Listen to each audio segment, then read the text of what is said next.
Hello વિદ્યાર્થી મિત્રો, જો વિડીયો ઝાંખો દેખાતો હોય તો સેટિંગમાં જઈને ક્વોલિટીમાં જઈને હાયર પિક્ચર ક્વોલિટી અથવા 720 પિક્સલ ઉપર ક્લિક કરી નાખવાનું, એટલે તમારો વિડીયો એકદમ ક્લીન દેખાશે. હેલો વિદ્યાર્થી મિત્રો, welcome to YouTube channel D solution. આજે આપણે જોવાનું છે ધોરણ 7નું સત્ર 2નું ગુજરાતીની આઈડિયલ સ્વાધ્યાય પોથીમાં પાઠ નંબર છે 13, સમરથલાલ સુરણવાળાનો સન્માન સમારંભ. હાસ્ય કથા છે, એટલે કે હસાવાવાળી થોડીક વાર્તા છે, જેના લેખક છે મધુસૂદન પારેખ, જેમનું બીજું નામ પ્રિયદર્શીથી પણ ઓળખાય છે. ચાલો તો આપણે વિડીયોની શરૂઆત કરીએ. વિડીયો ગમે તો લાઇક કરજો, શેર કરજો, કોમેન્ટ કરજો, અને કોઈ પણ વિદ્યાર્થીને જરૂર હોય તો એને પણ આપણો વિડીયો મોકલાવજો, જેથી કરીને ગામડા સુધી પણ આપણો વિડીયો પહોંચી જાય. વોટ્સઅપ દ્વારા પણ લિંક શેર કરીને પણ તમે મોકલાવી શકો છો. ચાલો તો હવે આપણે વિડીયોની શરૂઆત કરીએ. ચાલો, સૌથી પહેલાં આવે છે વિકલ્પો. એમાં પહેલું છે કે સમરથલાલ સુરણવાળાનો સન્માન સમારંભ પાઠના લેખક કોણ છે? તો જવાબ આવશે સી, મધુસૂદન પારેખ.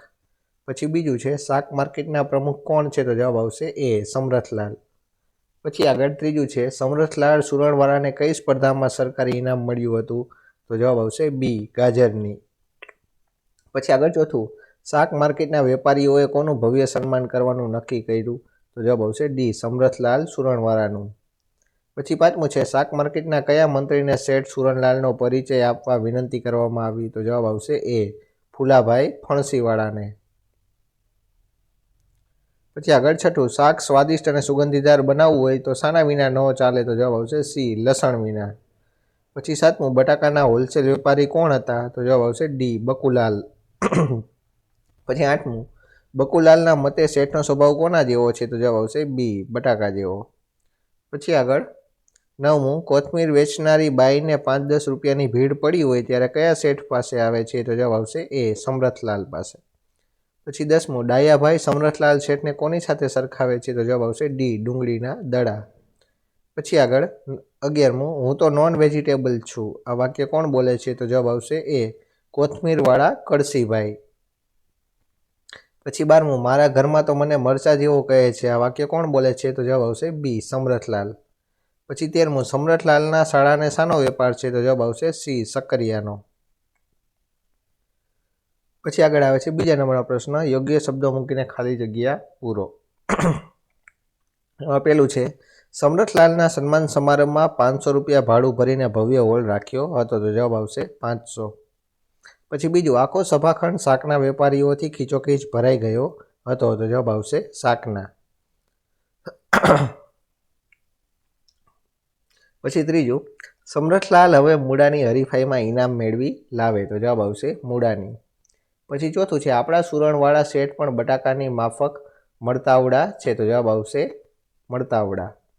પછી પાંચમું, કોઈ વેપારી નાણાં ભીડમાં ફસાયો હોય તો સુરણવાળાને તેને સહાય કરે. તો જવાબ આવશે નાણાં ભીડ, એટલે કે પૈસાની તંગી હોય.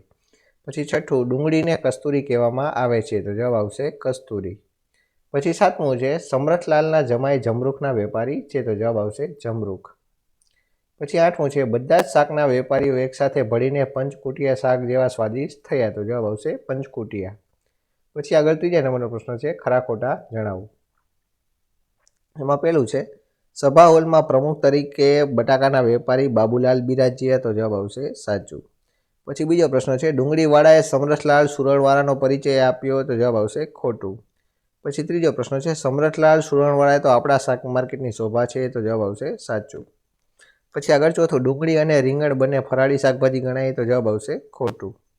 પછી પાંચમું, બકુભાઈએ 2 મણ બટાકા ઉગાડવાની અપીલ લલ્લુભાઈને કરી. તો જવાબ આવશે ખોટું. પછી આગળ છઠ્ઠું, ડુંગળી એ ગરીબો માટે આશીર્વાદ છે. તો જવાબ આવશે સાચું. પછી સાતમું છે શાક બધા સારા પણ મસાલા હોય તો જ શાક સ્વાદિષ્ટ બને. તો જવાબ આવશે સાચું. પછી આઠમું, સમરથલાલ હવે 1.25 મણનું સક્કરિયું ઉગાડવાનો પ્રયત્ન કરશે. તો જવાબ આવશે સાચું.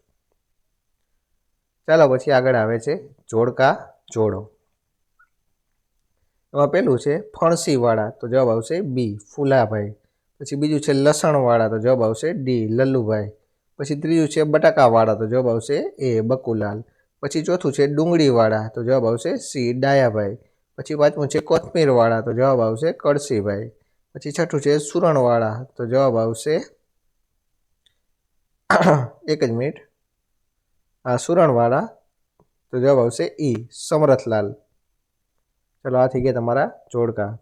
હવે આગળ આવે છે 5મા નંબરનો પ્રશ્ન. નીચેના પ્રશ્નોના એક એક વાક્યમાં ઉત્તર લખો. એમાં પહેલું છે, સમરથલાલનું સન્માન શા માટે કરવામાં આવ્યું હશે?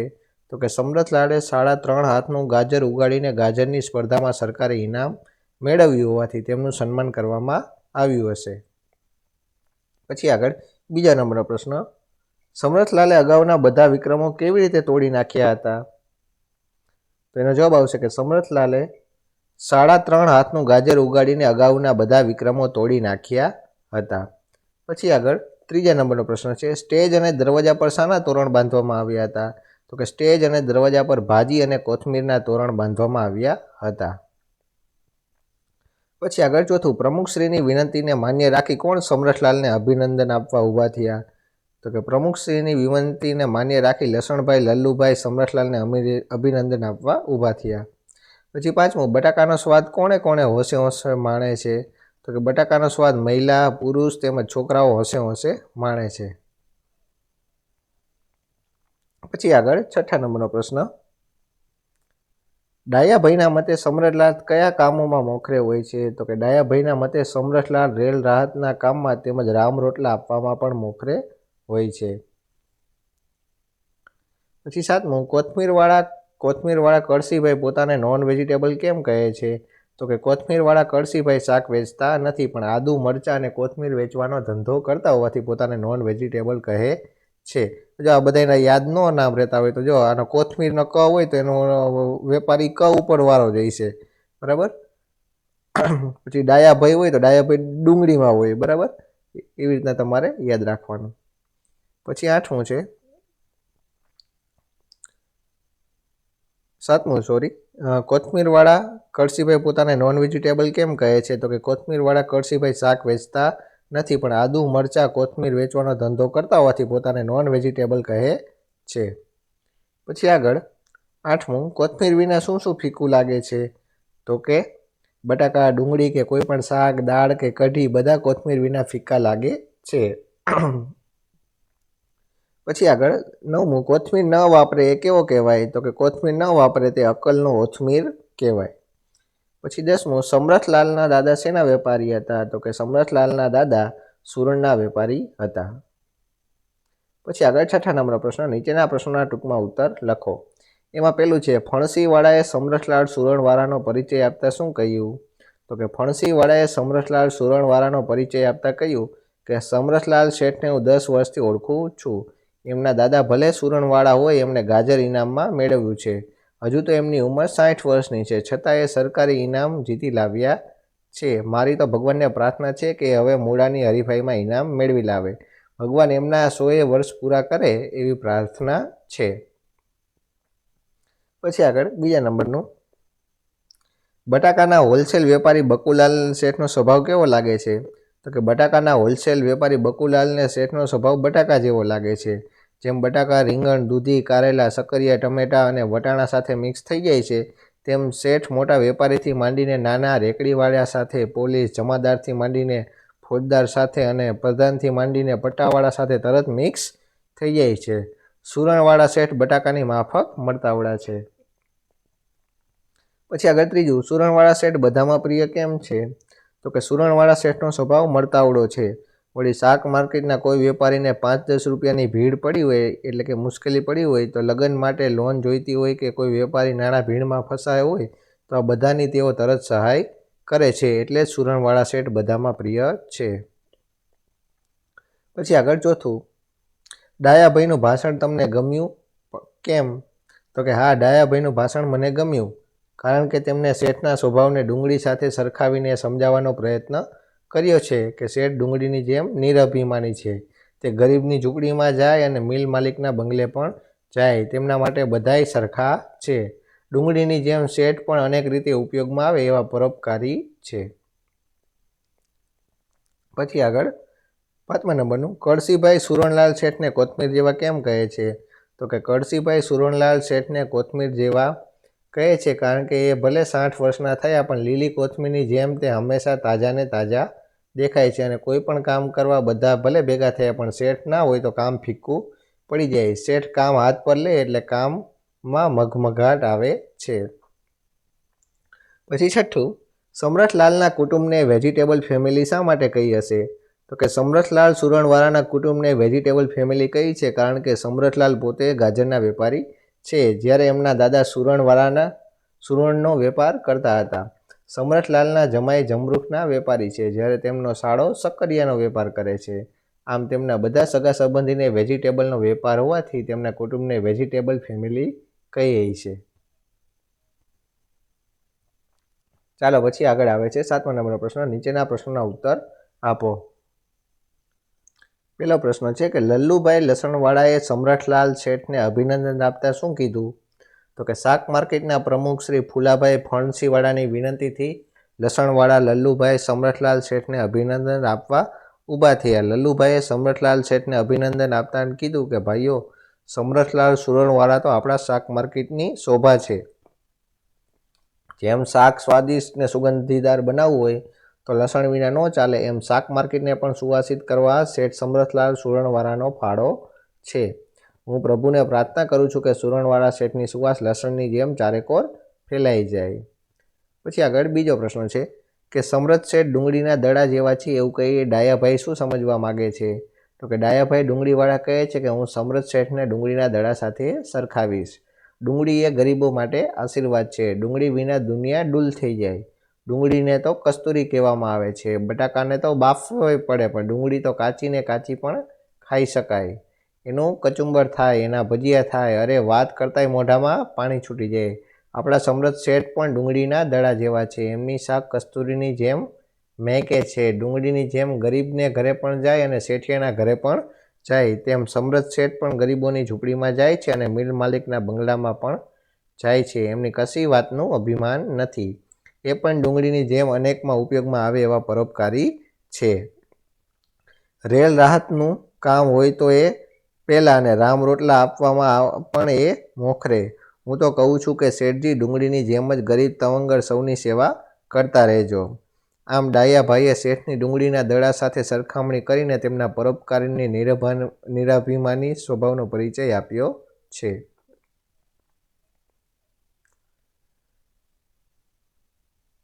પછી આગળ ત્રીજો પ્રશ્ન. આ એકમ વાંચતા તમને હસવું આવ્યું હતું અને ક્યારે ક્યારે? તો કે આ એકમ હાસ્ય કથા હોવાથી લેખકે વિવિધ શાકભાજીનો ઉલ્લેખ કરીને સહજ રીતે હાસ્ય નિષ્પન્ન કર્યું છે. તો કે પાઠની શરૂઆતમાં કોથમીર અને ભાજીના તોરણ બાંધીનો હોલ શણગારેલો છે. ત્યારથી જ હાસ્ય નિરૂપણનો આરંભ થાય છે. પાઠમાં જુદા જુદા શાકભાજીના વેપારીઓ શાકની હરીફાઈમાં ઇનામ જીતી લાવે એમ કહે છે ત્યારે હાસ્ય ઉત્પન્ન થાય છે.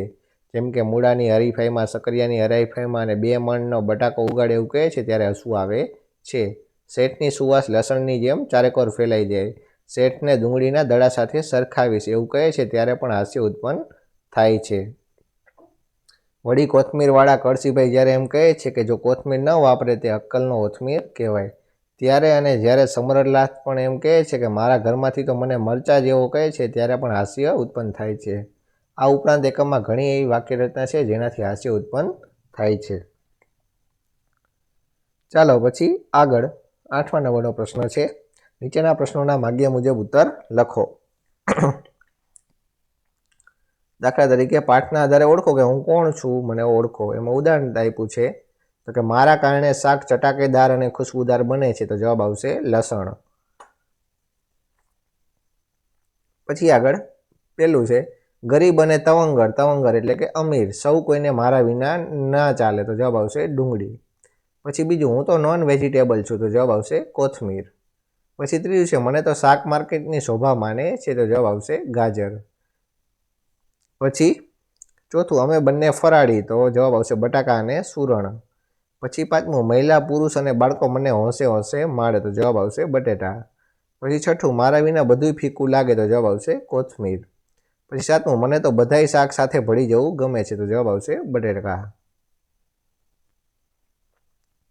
ચાલો પછી આગળ બીજું, આપેલ સંવાદ ખોટો હોય તો સુધારો, ત્યારબાદ સંવાદ બોલનારનું નામ લખો. તો ચાલો સૌથી પહેલાં આ કોણ બોલે છે? તો કે શેઠની સુવાસ લસણની જેમ ચારેકોર ફેલાઈ જાય, તો આ બોલે છે લલ્લુભાઈ. પછી આગળ બીજું છે મને તો શેઠનો સ્વભાવ ડુંગળી જેવો લાગ્યો, તો આને સુધારવાનું. તો કે સુધારશો તો કે શેઠનો સ્વભાવ મને તો બટાકા જેવો લાગ્યો, એવું કોણ બોલે છે? બકુલાલ. પછી આગળ ત્રીજું છે સમ્રાટલાલનું સુરણ કસ્તુરીની જેમ મહેકે છે, તો એનો જવાબ આવશે કે સમ્રાટલાલની શાક કસ્તુરીની જેમ મહેકે છે, એવું કોણ બોલે છે? ડાયાભાઈ. પછી આગળ ચોથું સુરણવાળા શેઠ બટાકાની માફક પરોપકારી છે, તો એને સુધારવાનું. સુરણવાળા શેઠ ડુંગળીની જેમ પરોપકારી છે, ડાયાભાઈ. પછી પાંચમું આપણા સમૃદ્ધ શેઠ બટાકાના દડા જેવા છે, એનો જવાબ આવશે સુધારીને કે આપણા સમૃદ્ધ શેઠ ડુંગળીના દડા જેવા છે, આવું કોણ બોલે? તો કે ડાયાભાઈ. પછી છઠ્ઠું હું તો સુરણવાળા શેઠને કોથમીર જેવા જ કહું છું, તો આ કોણ બોલે છે? કળસીભાઈ. આને હવે સુધારવાની જરૂર નથી, આ વાક્ય સાચું જ છે. પછી સાતમું છે હવે મૂળાની હરીફાઈમાં ઇનામ મેળવી લાવે, તો આ કોણ બોલે છે? ફૂલાભાઈ. પછી આઠમું મારા જમાઈ તરબૂચના વેપારી છે, તો આ ખોટું છે અને સુધારો, તો કે મારા જમાઈ જમરૂખના વેપારી છે, કોણ બોલે છે? સમરથલાલ. પછી આગળ નવમું હું સુરણવાળાને અપીલ કરું છું કે હવે 2 મણનું સક્કરિયું ઉગાડે, તો આ ખોટું છે, તેને સુધારો, તો કે હું સુરણવાળાને અપીલ કરું છું કે હવે 2 મણનો બટાટો ઉગાડે, તો જવાબ આવશે બકુલાલ. ચાલો પછી આગળ ત્રીજું છે કે કૌંસમાં આપેલા કયો શબ્દ કે શબ્દ જૂથ સમરથલાલનો દેખાવ, સ્વભાવ અને ગુણ કે કાર્ય એટલે કે કામ દર્શાવે છે તે લખો. ચાલો આની અંદરથી તમારે ગોતીને લખવાના છે, જેમ કે દેખાવ છે, સ્વભાવ, ગુણ અને કાર્ય. આની અંદરથી તમારે ગોતીને લખવાનું છે આ 2 લાઈનની અંદરથી. ચાલો દેખાવ છે તો એક શેમાંથી જોવા મળે છે સમરથલાલનો? તો કે તાજી કોથમીર અને શાક માર્કેટની શોભામાંથી. પછી સ્વભાવ તો કે બટાકા જેવો, મળતાવડો, ડુંગળીના દડા જેવો અને મરચા જેવો. પછી આગળ ત્રીજું છે ગુણ કેવા છે? તો કે નિરઅભિમાની છે, પરોપકારી છે, મદદગાર છે, ગરીબ તવંગર સૌના બેલી છે, બધાના માનીતા છે. પછી આગળ ચોથું છે કાર્ય, તો કામ શું કરે છે? તો કે શાક માર્કેટને સુવાસિત કરવામાં ફાળો, નાણાં ધીરનાર અને કામમાં મગમગવું. ચાલો પછી આગળ ચોથું છે શાકભાજી ફળોની વિગત નોંધીને રમૂજ અટકો પાઠ સિવાયના બનાવો. ચાલો પેલું છે શાકભાજીનું નામ ગાજર, તો એમાંથી કયું વિટામિન મળે? તો કે એ. તો એનો લાભ શું થાય? તો કે આંખોનું તેજ વધારે. ચાલો તો એની અટક શું થઈ છે? નામ બનાવો, તો કે ગાજરવાળા ગોરધનભાઈ. પછી બીજું છે નારંગી, એમાંથી વિટામિન સી મળે, એનો લાભ શું? તો કે રોગ પ્રતિકારક શક્તિ વધારે. એનું અટક બનાવીએ આપણે નારંગીવાળા નરોત્તમભાઈ. પછી ત્રીજું છે કેળા, તો કેળામાંથી આપણને વિટામિન બી મળે, જેનો લાભ શું થાય? તો કે શરીરને દિવસભર ઉર્જા આપે છે. રમૂજી અટક શું થશે? તો કે કેળાવાળા કરશનભાઈ. પછી ચોથું છે પાલક, તો એમાંથી વિટામિન કે મળે, તો કે લોહીના ભ્રમણ તેમજ ગંઠાઈ જવાની ક્રિયા યોગ્ય રીતે કરે છે. કોઈને લોહી જાડું થતું હોય તો એને પાલક ખાવા જોઈએ, તો એની રમૂજી અટક શું થઈ છે? તો કે પાલકવાળા પલકભાઈ. એટલે સરસ મજાની આ છે, આનું આપણે જીવનમાં પણ આનું પાલન કરવું જોઈએ, તો આ વિટામિન આપણને મળતા રહે. ચાલો પછી આગળ 5મા નંબરનું છે વાક્ય વાંચો, રૂઢિપ્રયોગનો અર્થ નીચે લીટી કરીને ક્રમમાં લખો. ચાલો રૂઢિપ્રયોગ છે વિક્રમ તોડવો, તો જવાબ આવશે ઈ. કે નીરજ ચોપરાએ ભાલા ફેંકમાં અગાઉની સિદ્ધિ કરતાં ચડિયાતી સિદ્ધિ મેળવી, એટલે કે વિક્રમ તોડવો એટલે કે રેકોર્ડ તોડવો. પછી બીજું છે રામ રોટલા આપવા, તો જવાબ આવશે ડી. વિશ્વા ગરીબોને જમાડીને પોતાનો જન્મદિવસ ઉજવે છે, તો રામ રોટલા આપવા એટલે અર્થ શું છે? તો કે ગરીબોને જમાડવા. પછી ત્રીજું મરચા જેવું હોવું, તો જવાબ આવશે બી. નરસિંહ રીછ પોતાના બચ્ચા પ્રત્યે તીખો સ્વભાવ દાખવે છે, એટલે કે મરચા જેવું હોવું એટલે કે તીખો સ્વભાવ ખારા થઈ જાય એવા. પછી ચોથું છે અક્કલનો ઓછમીર, તો જવાબ આવશે સી. બાગનો માળી બકરીને લાઠી ફટકારીને બુદ્ધિ વિનાનું કાર્ય કરે છે, અક્કલનો ઓછમીર એટલે કે બુદ્ધિ વિનાનું કામ કરે. પછી 5મું છે દુનિયા ડૂલ થઈ જવી, એટલે કે જવાબ આવશે એ. મેચમાં હારવાથી અમારી બધી મહેનત ફોગટ ગઈ, એટલે કે દુનિયા ડૂલ થઈ જવી એટલે કે મહેનત ફોગટ થવી. ચાલો પછી આગળ આવે છે 6થા નંબરનો પ્રશ્ન. પાઠના આધારે આપેલ શબ્દનો નજીકનો અર્થ આપી તે શબ્દનો વાક્ય પ્રયોગ કરવો. હવે જો દાખલા માર્કેટ, તો એનો બીજો અર્થ શું થાય? તો કે ગલ્લો થાય, બજાર થાય, બરાબર. ને માર્કેટ એટલે કે બજાર થાય, બરાબર. ચાલો કે હું નિયમિત રીતે માર્કેટમાંથી ઘર વપરાશની વસ્તુ લાવું છું. પછી બીજું છે શાખ એટલે કે પ્રતિષ્ઠા, શાક, બરાબર. અને સાક્ષી એટલે કે પ્રતિષ્ઠા, બરાબર. તો કે સમરથલાલની શાખ આખા માર્કેટમાં વધી છે. પછી ધરખમ એટલે કે અતિશય અતિશય વિશાળ, ઘણું મોટું, એટલે ધરખમ એટલે કે ઘણું મોટું. તો કે ગણપત ધરખમ ઇનામ જીતીને લાવ્યો. પછી ત્રીજું છે મળતાવડા એટલે કે મિલનસાર, મળવા જેવો, બીજા સાથે ભળી જાય એવો એટલે કે મિલનસાર. ચાલો એનો વાક્ય પ્રયોગ શું થઈ છે? તો કે શેઠ પણ બટાકાની માફક મળતાવડા છે.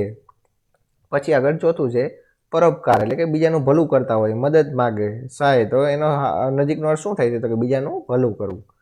પછી તો કે મહેતાજી પરોપકાર કરવામાં જરાય પાછા પડતા નથી. પછી આગળ પાંચમો છે અપીલ એટલે કે અરજી કરવી, અપાર આગ્રહભરી વિનંતી. તો નજીકનો અર્થ શું થાય છે? તો કે આગ્રહભરી વિનંતી કરવી. તો કે હું મિતાલીને અપીલ કરું છું કે મંચ પર આવીને બે શબ્દો કે. બરાબર, આમાંથી જે બધા અર્થ થાય જ છે, બરાબર, એમાંથી જે નજીકનું હોય ને એ વધારે થાય, એટલે એ જવાબ તમારે લખવાનો. ચાલો સાતમું છે આપેલા શબ્દોને લાગુ પડતા વિભાગમાં ગોઠવો. અહીંયા તમને આપ્યા છે એ તમારે શું કરવાના છે? ગુજરાતી અને અંગ્રેજીમાંથી તમારે કયો ગુજરાતી શબ્દ છે અને કયો અંગ્રેજી શબ્દ છે એ તમારે આમાંથી ગોતીને લખવાના છે. બરાબર, આપણે ખબર પડી જાય કે સ્પર્ધા, સન્માન, સુવાસ આ બધા ગુજરાતી શબ્દો છે. બરાબર, પછી અંગ્રેજી કહે તો કે stage, wholesale, mix, vegetable, family, market, minute, hall, loan આ બધા અંગ્રેજી શબ્દ છે. બરાબર, આપણે ઘણીવાર માર્કેટમાં જતા હતા, આ બધા શબ્દો આપણને ખબર જ કે અંગ્રેજી શબ્દો છે. ચાલો પછી આઠમો પ્રશ્ન છે વાક્યો વાંચો અને સમજી સુધારીને લખો. ચાલો, પેલો છોકરી જમતો હતો. તો આવું સારું લાગે ના? તો કે પેલો છોકરો જમતો હતો. પછી બીજું રમેશ અચાનક રડવા લાગી. તો રમેશ તો છોકરો છે, તો વાંય કેમ આવું લાગે છે? તો કે રમેશ અચાનક રડવા લાગ્યો. પછી ત્રીજું વાવાઝોડાથી ઝાડ પડી ગયો. તો કે એવું ન બોલાય, વાવાઝોડાથી ઝાડ પડી ગયું. પછી ચોથું તેમણે એ પુસ્તકો વાંચી લીધું. ના, તો કે તેમણે એ પુસ્તક વાંચી લીધું. કોની જગ્યાએ? ક ખાલી. પછી આગળ આ બાળકો રડતા હતી. તો એવું બોલે? તો કે આ બાળકો રડતા હતા. પછી આગળ છઠ્ઠું મીતા જોર જોરથી હસવા લાગ્યો. તો કે મીતા જોર જોરથી હસવા લાગી. મીતા છોકરી છે. બરાબર. પછી આગળ આવે છે નવમો પ્રશ્ન જેને લિંગ સૂચક પ્રત્યય લાગ્યો હોય એવી સાત સંજ્ઞાઓ શોધીને લખો. દાખલા કે પુલ્લિંગ એટલે કે ઓ પ્રત્યય લાગે. તો કે પંખો, ઘોડો, લોટો, દરિયો, વાંદરો, કુકડો ને ચોપડો. પુલ્લિંગ એટલે કે નર જેવું હોય, સ્ત્રીલિંગ એટલે કે છોકરી જેવું, ઈ પ્રત્યય લાગે. તો હવે સ્ત્રીલિંગમાં શું આવશે? તો કે નદી, સાડી, લખોટી, તિજોરી, કોથળી, થાળી અને ગુલ્ફી. પછી નપુસંકલિંગ તો કે ઉ કે ઉ હોય, નહીં સ્ત્રીલિંગ કે નહીં પુલ્લિંગ, એને કહેવાય નપુસંકલિંગ. તો કે ઉ લાગતું હોય. તો કે લીંબુ સ્ત્રીલિંગમાં નહીં, પુલ્લિંગમાં નહીં. જાંબુ, બાણું, કૂતરું, ઝરણું, ગલુડિયું ને છોકરું. ચાલો પછી આગળ 10મું આવે છે કે જેને લિંગ સૂચક પ્રત્યય ન લાગ્યો હોય તેવી ત્રણેય લિંગની સંજ્ઞાઓની યાદી તૈયાર કરો. દાખલા તરીકે પુલ્લિંગ ઓ પ્રત્યય ન લાગ્યો હોય તેવી. હાલો, તો કે મોર, કાગળ, હાથી, મણી, રૂમાલ, ચંદ્ર, વેપારી, સિંહ, માણસ, સાધુ, નિબંધ, પવન, હાથ, રંગ અને ખંડ, સ્વાદ. બરાબર, ઓ લાગેલો હોવો જોઈએ નહીં. પછી સ્ત્રીલિંગમાં ઈ પ્રત્યય ન લાગતી હોય તો પણ કેવી કહેવાય? સ્ત્રીલિંગ કહેવાય. જેમ કે રાત, કેવી. બરાબર, વાંહે જો પાછળ ઈ નથી લાગતું, રાતી નો વંચાય. બરાબર છે. રાત, જાત, યાત્રા, વસ્તુ, ઝાડ, વહુ, ખીર, હિંમત, પેન્સિલ, દુકાન, ખાંડ, ઘડિયાળ, શોભા, સરિતા, ભીડ, સહાય, દુનિયા, સેવા, કોથમીર અને પ્રાર્થના. પછી આગળ આવે છે નપુસંકલિંગ. તો કે ઉ પ્રત્યય ન લાગતો હોય તો પણ એ નપુસંકલિંગ કહેવાય. જેમ કે શહેર, કુટુંબ, લસણ, ટેબલ, ખેતર, પાણી, નાક, વાદળ, લોહી, તેજ, જળ, દૂધ, ઇનામ, રૂપ અને શાક. બરાબર. ચાલો પછી આગળ આવે છે 11મું ઉદાહરણ મુજબ 10 શબ્દો લખો. એમાં પેલું છે ઉદાહરણ તરીકે આંબો તો કે આંબા, ઘોડો તો કે ઘોડા, પગલું તો કે પગલા, પંખો તો કે પંખા, તણખલું એટલે કે તણખલા. એક હોય એનું બહુવચન કરી નાખવાનું, જાજા બધા હોય એમાં. બરાબર. છોકરું તો કે છોકરા, કોથળો તો કે કોથળા. પછી કે એક હોય તો કેળું, જાજા હોય તો કેળા. ઝાડવું એક હોય તો જાજા હોય ઝાડવા. પતંગિયું એક હોય તો જાજા હોય તો પતંગિયા. ચાલો પછી આગળ છે આને કહેવાય એક વચન ને આને કહેવાય બહુવચન. જાજા હોય તો એને કહેવાય બહુવચન, એક હોય તો એક વચન કહેવાય. ચાલો પછી આગળ 12મું છે કોષ્ટક પૂર્ણ કરો. ચાલો એક વચન દર્શાવતું વાક્ય અને બહુવચન દર્શાવતું વાક્ય. ચાલો એમાં પેલું છે તે ઘોડો લઈને આવ્યો હતો. આ એક વચન છે. તો બહુવચનમાં શું થઈ જાય? તો કે તેઓ ઘોડા લઈને આવ્યા હતા. પછી બીજું છે હું કાલે સાયકલ લઈને વાડીએ જઈશ. તો કે બહુવચનમાં શું થશે? તો કે અમો કાલે સાયકલ લઈને વાડીએ જઈશું. પછી ત્રીજું છે તમે આજે ખુરશીઓ પર બેસીને લખજો. તો બહુવચનમાં શું થશે? તો કે તમે આજે ખુરશી પર બેસીને લખજો. પછી ચોથું છે તું આજે જમીને પછી શાળાએ જજે. તો બહુવચનમાં તો કે તમે આજે જમીને પછી શાળાએ જજો. પછી પાંચમું છે એકવચનમાં તો કે તે કેળું ખાધું, તો બહુવચનમાં તો કે તમે કેળા ખાધા. પછી છઠ્ઠું છે મારે કાલે રમવા માટે કયું સાધન લાવવાનું છે, ઓલામાં તો કે અમારે કાલે રમવા માટે કયા સાધનો લાવવાના છે. પછી સાતમું છે મેં પેન્સિલ ખરીદી, તો કે અમે પેન્સિલો ખરીદી. પછી આઠમું તારે પુસ્તક વાંચવું છે, તો કે તમારે પુસ્તક વાંચવા છે બહુવચનમાં. ચાલો પછી આગળ આવે છે 13મું વર્ગીકરણ કરવું, એટલે કે વર્ગીકરણ નોખામાં તમારે આ બધું આડું છે ને એકમાં ભેગું કરવાનું છે. ચાલો પુલ્લિંગમાં, તો પુલ્લિંગમાં શું આવશે? કાગળ, ખાટલો અને મોહનભાઈ. પછી સ્ત્રીલિંગમાં તો કે જલપા છે, ઘડિયાળ છે, દુકાન. ખબર ન પડે તો પાછળ બોલો ને, જલપા કેવો તો પુલ્લિંગમાં ન આવે, જલપા કેવી તો કેવી સારું લાગે છે, ઘડિયાળ કેવી, દુકાન કેવી, ફાઇલ કેવી, ખાંડ કેવી, તો એ બધી આવશે સ્ત્રીલિંગમાં. કાગળ કેવો, ખાટલો કેવો, મોહનભાઈ કેવો, તો એ બધા પુલ્લિંગમાં. પછી નપુંસકલિંગમાં આ નહીં ને ઈ એ નહીં, બરાબર, તો કે ટેબલ કેવું, ઉ આવે, બરાબર, ઝાડ કેવું, પાણી કેવું, દૂધ કેવું, ઘી કેવું, બરાબર, એના ઉપરથી આવશે નપુંસકલિંગ. પછી બહુવચન એટલે કે ઝાઝા હોય, તો કે પુસ્તકો, વૃક્ષો અને છોકરા, આ બધા બહુવચનમાં આવશે. ચાલો ખબર પડી ગઈ પુલ્લિંગ, સ્ત્રીલિંગ અને નપુંસકલિંગ. હવે ન ભૂલ પડી જોઈએ આગળ, બરાબર. ચાલો પછી આગળ 14મું, નીચેના વાક્યો વાંચીને એમની સંજ્ઞા ઓળખાવો. વ્યક્તિ હોય, કોઈનું નામ હોય તો વ્યક્તિ, જાતિ હોય તો જાતિવાચક, દ્રવ્ય એટલે કે કોઈ વસ્તુ હોય, સમૂહમાં હોય તો સમૂહવાચક, પછી કોઈ લાગણી કે એવો કોઈ ભાવ હોય તો દયા હોય તો એ બધું શેમાં આવે? ભાવવાચકમાં, બરાબર. ચાલો એમાં પેલું છે વિનાયક જમવા ગયો, તો આમાં શું આવશે? વિનાયક તો કે વ્યક્તિવાચક. પછી બીજું ચાવીનું ઝુમખું મારી પાસે હતું, તો ઝુમખું એટલે કે જાજી બધી ચાવી એટલે કે સમૂહવાચક. પછી ત્રીજું છે હું ડેરીએ દૂધ લેવા ગયો, તો કે દૂધ શેમાં આવે? દ્રવ્યવાચકમાં. પછી ચોથું પેલો દેખાયો પર્વત, તો પર્વત એક જાતિ થઈ ગઈ, બરાબર, એક જગ્યાએ પર્વત ને ઘણી બધી જગ્યાએ જાજી જગ્યાએ એટલે કે જાતિવાચક. પછી પાંચમું અહિંસામાં માને છે, તો કે અહિંસા કેવો થયો? એક ભાવ થયો, તો ભાવવાચક. પછી આગળ આવે છે 9મું, નીચેના શબ્દોના સમાનાર્થી શબ્દો લખો. પરિચય એટલે કે ઓળખાણ, મઘમઘાટ એટલે કે મહેક અથવા તો સુવાસ, પછી પ્રમુખ એટલે કે અધ્યક્ષ અથવા તો સભાપતિ. પછી ચોથું છે ઇનામ અથવા તો પુરસ્કાર. પછી પાંચમું છે વિક્રમ એટલે કે સિદ્ધિ. પછી છઠ્ઠું છે ભવ્ય એટલે કે મોટું અથવા વિશાળ. પછી સાતમું છે સન્માન એટલે કે સત્કાર. પછી આઠમું છે હરીફાઈ એટલે કે સ્પર્ધા. પછી નવમું છે નાણાં એટલે કે પૈસા અથવા રૂપિયા. પછી ભીડ એટલે કે તકલીફ, અપીલ એટલે કે વિનંતી, તવંગર એટલે કે પૈસાદાર. પછી આગળ આવે છે 10મો પ્રશ્ન, વિરુદ્ધાર્થી શબ્દો લખો. એમાં પેલું છે સરકારી તો વિરોધી ખાનગી, ઇનામનું સજા, હરીફાઈનું બિનહરીફાઈ, મળતાવડા તો અતડા, કોઈને ભેગા ન થતા એવા. પછી માનીતા તો અણમાનીતા, પ્રિય તો અપ્રિય, આશીર્વાદ તો સાપ, ગરીબ તો અમીર, અભિમાન તો નિરભિમાન. પછી લીલાછમ તો સૂકું ભટ્ટ એકદમ સુકાઈ ગયેલું. પછી સહકાર તો અસહકાર, ઈચ્છા તો અનિચ્છા. ચાલો પછી આગળ આવે છે જોડણી સુધારો, તો કે પંચકુટિયા આમ લખાય, બરાબર, સક્કરિયું, વિનંતી, સુવાસિત, પછી અદ્ભુત, માર્કેટ, પછી આશીર્વાદ, મિલ માલિક, પછી ફેમિલી, પછી મિનિટ, પછી નાણાં ભીડ આમ લખાય, બરાબર. આ ખોટી જોડણી એવી તમારે સુધારીને લખવાની. ચાલો પછી આગળ આવે છે શબ્દકોશના ક્રમમાં ગોઠવીને લખો. તો આ તમને આડાવડા આપ્યા છે, તો કક્કાના ક્રમમાં ગોઠવણ. તો પહેલાં આવશે નિરભિમાની, પરોપકારી, મદદગાર, મળતાવડાન, પછી આવશે સુવાસિત. પછી બીજું આપ્યું છે એને તમારે ગોઠવવાનું છે, તો પહેલાં આવશે ઇનામ, પછી ઓળખાણ, પછી ફણસી, બકુભાઈ, વિક્રમ, પછી સંબંધ. ચાલો પછી આગળ 13મો પ્રશ્ન છે નીચેના શબ્દ સમૂહ માટે એક એક શબ્દ લખો. ચાલો જથ્થાબંધ વેચાણ તો એને કહેવાય હોલસેલ. પછી બીજું ભેગા મળી જવું તે એને કહેવાય મિક્સ. પછી ત્રીજું જુદી જુદી જાતના શાક ભેગા કરીને બનાવેલું એને કહેવાય પંચકુટિયું. પછી ચોથું છે સભાની મુખ્ય વ્યક્તિ, તો એને કહેવાય પ્રમુખ અથવા તો સભાપતિ. પછી પાંચમું છે પૂર વખતે કરવામાં આવતું રાહત કાર્ય, તો એને કહેવાય રેલ રાહત. પછી છઠ્ઠું છે સભામાં બેઠેલા લોકો, તો એને કહેવાય સભાજન. ચાલો પછી આગળ આવે છે 14મું, નીચેના રૂઢિપ્રયોગનો અર્થ આપીને વાક્યમાં પ્રયોગ કરો. 100 વર્ષ પૂરા કરવા એટલે કે લાંબુ આયુષ્ય ભોગવું, આયુષ્ય એટલે કે જીવન, તો કે બાએ આશીર્વાદ આપ્યા કે 100 વર્ષ પૂરા કરો. પછી બીજું છે ભેંડો મારવો એટલે કે ધાડ મારવી, તો કે મેં ગાજરમાં ઇનામ મેળવીને કંઈ ભેંડો નથી માર્યો.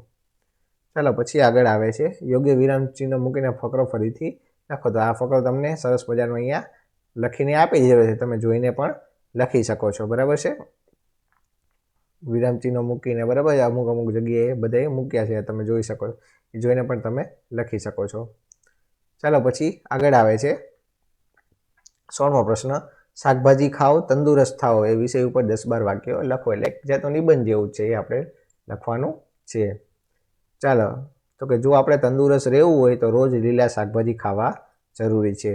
શાકભાજીમાંથી આપણને પૂરતા પ્રમાણમાં પ્રોટીન અને ખનિજો મળે છે. ઉપરાંત મોટા ભાગના પોષક તત્વો પણ મળી રહે છે. નિયમિત શાકભાજી ખાવાથી આપણું આરોગ્ય વધુ સારું અને હંમેશા તંદુરસ્ત રહે છે. તાજા શાકભાજી નિયમિત ખાવાના ઘણા ફાયદા છે. શાકભાજીમાં ઓછી ચરબી અને કેલરી હોય છે, જેનું સૌથી મોટું કારણ એ છે કે શાકભાજીમાં પૂરતા પ્રમાણમાં પાણી હોય છે. લીલા શાકભાજીમાંથી લોહ તત્વ અને કેલ્શિયમ પણ મળે છે તથા મેગ્નેશિયમની માત્રા પણ સારી હોય છે, જે ડાયાબિટીસને ઘટાડવા માટે મદદરૂપ થાય છે. શાકભાજીમાં રહેલા આયર્ન અને કેલ્શિયમ આપણને વાળ ખરતા અટકાવે છે. બરાબર. લીલા શાકભાજીમાં vitamin A, vitamin C, calcium અને આયર્નનો સમાવેશ થાય છે. શાકભાજીમાં પોટેશિયમ હોવાથી હાઇપરટેન્શન ઘટાડે છે. લીલા પાંદડાવાળા પાલક, મેથી વગેરે ભાજી ખાવાથી આંખોનું આરોગ્ય સુધરે છે અને તેજ વધારે છે. આથી કહી શકાય કે આપણા શરીરને પોષણયુક્ત અને તંદુરસ્ત રાખવા લીલા શાકભાજી કરતાં વધુ સારું કંઈ નથી. ઘણા બાળકો બટેટા, ભીંડા કે અન્ય 1-2 શાકભાજી ખાવા વધારે પસંદ કરે છે, પરંતુ શરીરને તંદુરસ્ત રાખવા કારેલા, ટીંડોળા, પરવળ, દૂધી વગેરે શાકભાજી પણ ચોક્કસ ખાવા જોઈએ. બરાબર. આ બધા શાક આપણે ખાવા જોઈએ. કારેલા ન ભાવતા હોય તો પણ આપણે ખાવા જોઈએ. બરાબર છે. ચાલો, તો અહીંયા આપણો આ સરસ મજાનો પાઠ પૂરો થાય છે. વિડીયો ગમ્યો હોય તો એક વાર લાઈક કરજો, શેર કરજો. ખાસ તો વિડીયો ગમ્યો હોય તો કોમેન્ટ પણ મારજો કે વાહ સર, બહુ સરસ ગમ્યો, તો અમને પણ મોટિવેશન મળે. ચાલો, તો વળી પાછા મળીએ નવા વિડીયોમાં. ત્યાં સુધી જોતા રહો આપણી ચેનલ ડી સોલ્યુશન.